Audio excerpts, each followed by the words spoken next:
Good evening. Welcome to FrontPage Close-Up, FrontPage Magazine's new feature that brings our interviews and our symposiums to video.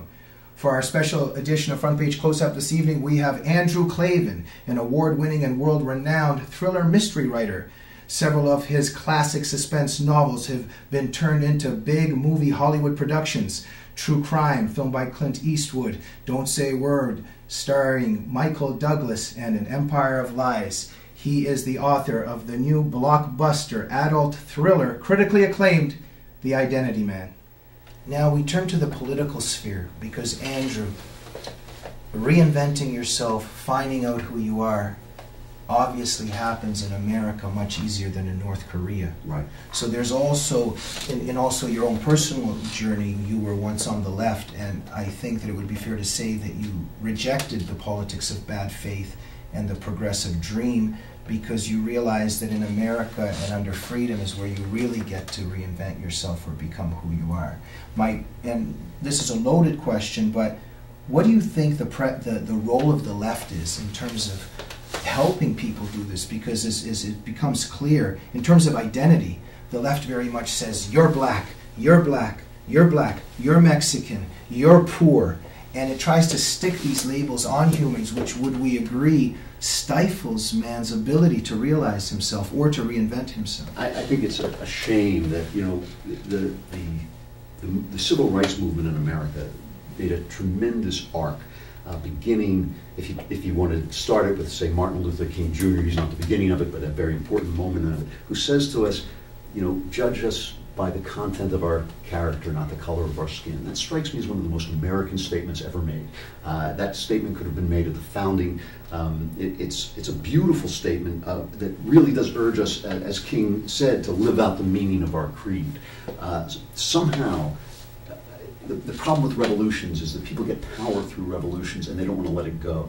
And in order to keep that game going, people like Jesse Jackson, the race baiters, changed that idea to a game of guilt for payment.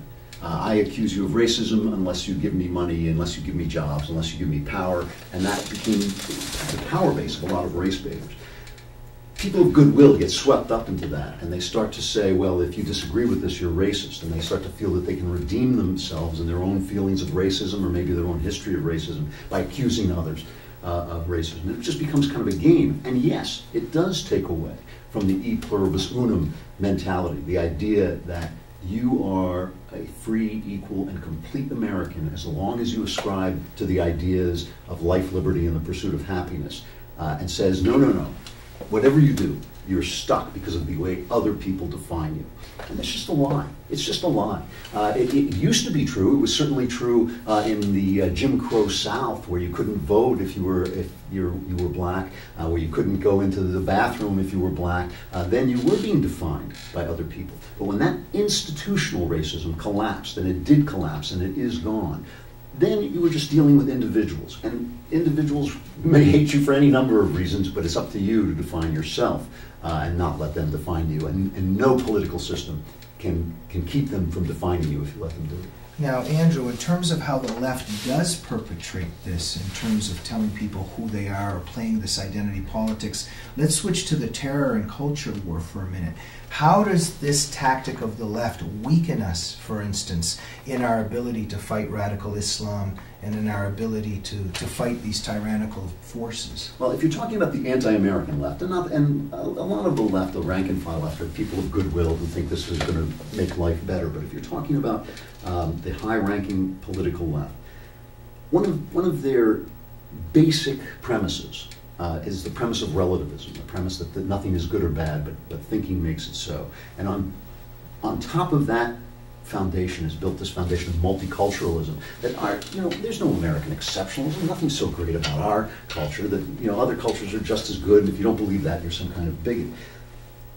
That thesis was disproven by 9/11 and on 9/11, where we saw that no, you know what, some cultures produce nothing but bad news, nothing but oppression, nothing but anger, and those cultures are not as good as cultures that produce freedom. When that paradigm collapsed, there was really, I think, a concerted effort among members of the media and academia to build it back up again. And the way you build it back up again is by making sure that nobody mentions it without calling them names. And the name they came up with was Islamophobia. You're Islamophobic if you say, you know, gee, there seems to be a problem with Islam. There is a problem with Islam. I'm not expert enough to know whether that problem is inherent in Islam. It seems to me that there are millions of Islamic people living good and decent lives. Maybe that's the truth of Islam that I don't understand.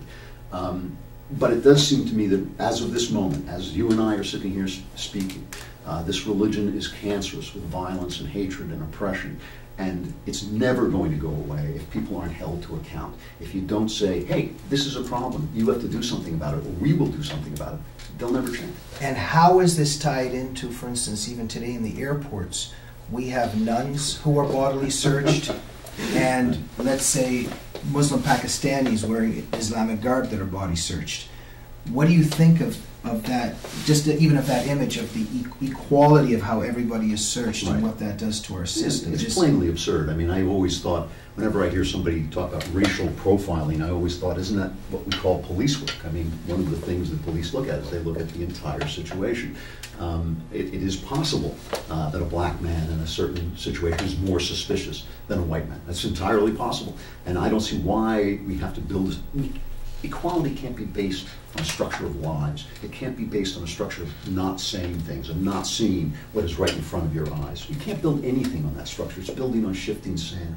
I truly believe in the worth, the genuine worth of each individual.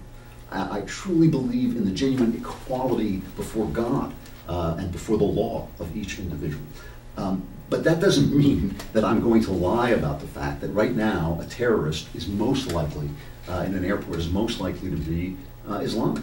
I understand that that puts pressure on Islamics. I understand that that hurts decent people who are Islamic. They have to suck it up.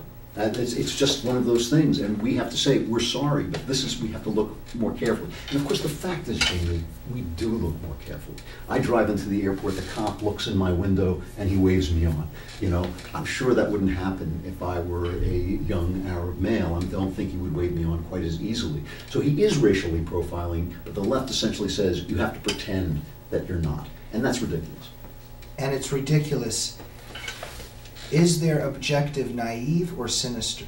I can't answer that. I mean, it's not. I think that we do that too much to each other, impose motives on each other. I know for a fact that there are a lot of people on the left who are truly trying to avoid religious and racial hatred. I know there are. I suspect there are people who are trying to use that goodwill to their own purposes.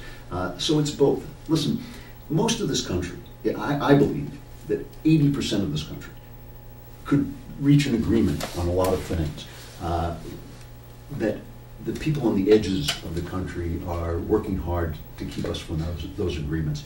I don't want to say, I don't want to sit here and tell you that every left-winger is a person of bad will.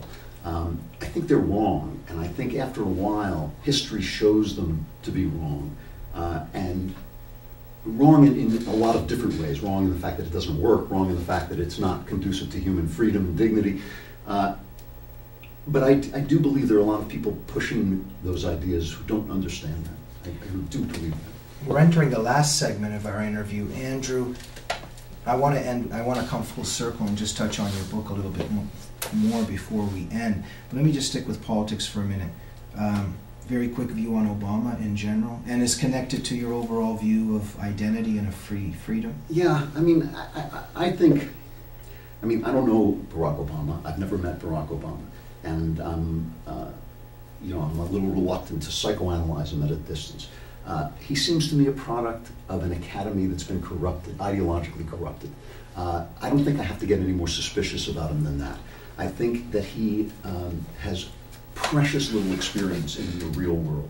He has these ideas on which his career is built. He has risen to the highest office in the land on these academic ideas that I believe are simply unworkable and ultimately enslaving. I think he now finds himself using those ideas and finding out that they don't work, and he has nowhere to go. A guy like Bill Clinton, who was a really bright, experienced human being, could shift around, could say, okay, well, that didn't work, and the people don't want that, I'm going to do this, this, and this.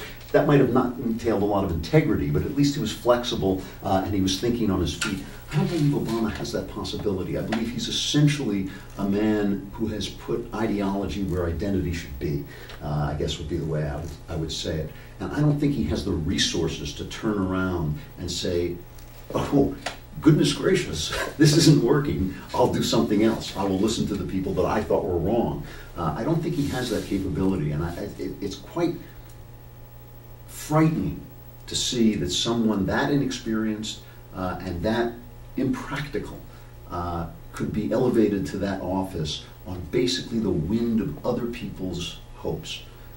Basically, he was carried forward on the hopes of a left wing that so desperately wanted him to be the living embodiment of their philosophy. He is the living embodiment of their philosophy. Their philosophy doesn't work. It doesn't work. It's not good for people. It's not good for America. It's not good for the country. And I think they're finding that out as they have to find it out apparently every 20 years.